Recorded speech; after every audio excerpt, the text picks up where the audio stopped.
наоѓаме во атарот на село Костурино, пред влезот на самото село, каде што имаме археолошко наоѓалиште на кое што Заводот и музеј Струмица веќе извесен период врши истражувања. Разговараме со археологот кустос господин Зоран Рујак. Господине Рујак, од кога имате сознание за постоењето на ова археолошко наоѓалиште и како се нарекува овој локалитет? Да, се работи за еден локалитет кој што пред 2 години вршевме геомагнетни скенирања, односно недеструктивни истражувања во соработка со Нов Бугарски универзитет, и тогаш ги добивме сознанието дека се работи за една неолитска населба. Неолитската населба која што оваа година пред 2 месеци започнавме со истражување, со археолошки истражувања. Тоа што е битно да се каже дека овие истражувања се поддржи во Министерство за култура и дека овој локалитет практично представува еден од поинтересните локалитети во Југоисточна Македонија. Местото инаку нарекувано Орниче се работи за краен огранок на планината Беласица, односно на висорамнина, која што е пред влезот на селото Костурино. Идеално е за формирање на неолитски населби, така што мислам дека овој локалитет ќе прерасне во еден од поинтересните локалитети во понатамошните истражувања во Република Македонија од времето на преисторијата. Гледаме одредени остатоци од градки. Што всушност представуваат овие почетни наоди кои што ги имате? Дали станува збор можеби за некаков објект за живење или некаков објект за ритуали, да речеме? Да, значи вака, 2016 година резултатите покажаа дека на оваа позиција постои голема населба, голема неолитска населба. Не знаевме за каков тип на неолит се работи, од таа причина ги започнавме овие археолошки истражувања. Пред 2 месеца истражувањата кога започна, наидовме врз основа на резултатите од геомагнетните истражувања, наидовме на еден објект кој што го дефиниравме во ова форма во која што се наоѓа денес. Имено се работи за објект кој што е стар околу 7.500 години, се работи за објект од средниот неолит и се работи за живеалиште, односно куќа, за домување со сите своји елементи кои што ги има внатре, односно печки, други постројки, мелници за жито, значи сето она кој што една земјоделско-сточарска заедница од времето на средниот неолит практично го сочинувало секојдневниот живот. Се работи за една мала секвенца од крајот на овој период, односно од моментот кога практично започнува со рушење на целата населба. Имено пронајдовме многу елементи кои што укажуваат на насилство, на насилен крај на населбата, така што ова е еден од тие елементи кои што укажува дека практично неолитот не бил толку мирен.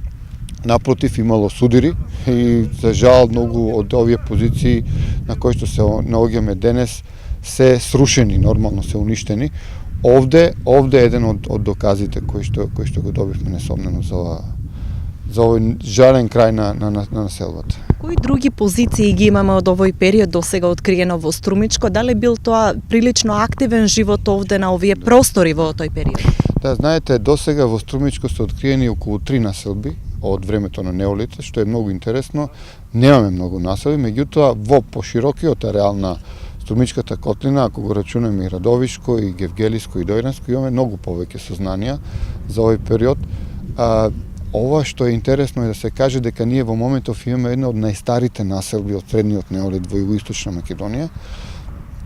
Нешто е постар од локалитетот Канли Чаир во Дамјан, Радовишко, каде што се вршени истражувања во некаде кон средината 80-тите години. Меѓутоа, нашава населба е нешто постара од тој период, а она што е битно да се каже дека населбата е многу повеќе поврзана со течението на реката Струма, отколку со оние населби кои што се познати досега во Република Македонија, тоа е она Анзабегова вршничка култура.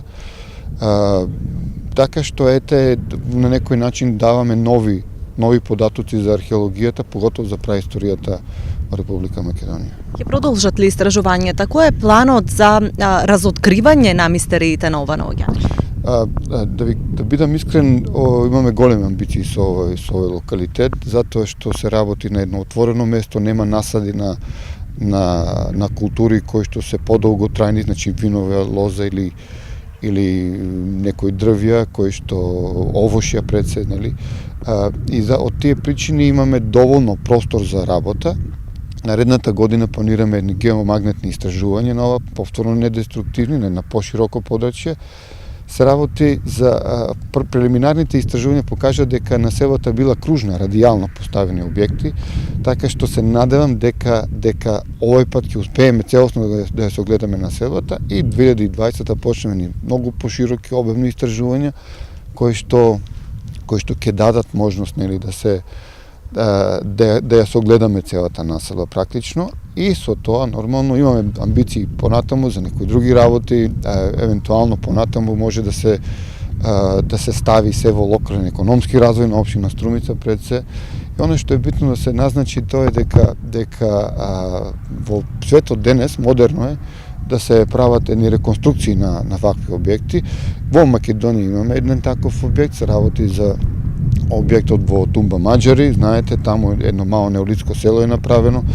Ова е блиско до патот, блиско до комуникацијата, Струмица, Гевгелија, практично, така што мислам дека можеме да успееме да направиме една населба која што една помална населба која што еве така на некој начин ќе даде еден импулс во туристичката понуда на Република Македонија.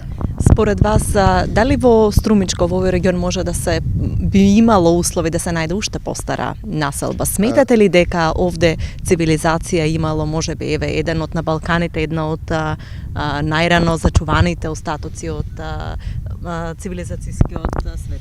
Да, знаете, во последно време археологијата почна да дава одговор на овие прашања. Јас лично се надевав дека и овде ќе најдеме постари моменти од населувањето. Меѓутоа, истражувањата туку што започнаа, што не значи дека нема да продолжат. Можеби и на ова иста позиција ќе успееме понатаму да пронајдеме многу постари фази пред се од неолитот, значи оној раниот неолит, а зошто да не? И овде и мезолитот и палеолитот кој што се уште не истражувам во овие подрачја. Нормално треба да бараме, да вршиме истражувања. Јас се надам дека Министерство за култура ќе има слух за овие работи, дека понатаму ќе ги финансира проектите. Со тоа ќе го заокружиме целиот оној процес на истражувањето на преисторијата, односно на сите историски епохи практично и во овој дел на Република Македонија. Ви благодарам многу за разговорот. Благодарам и вам.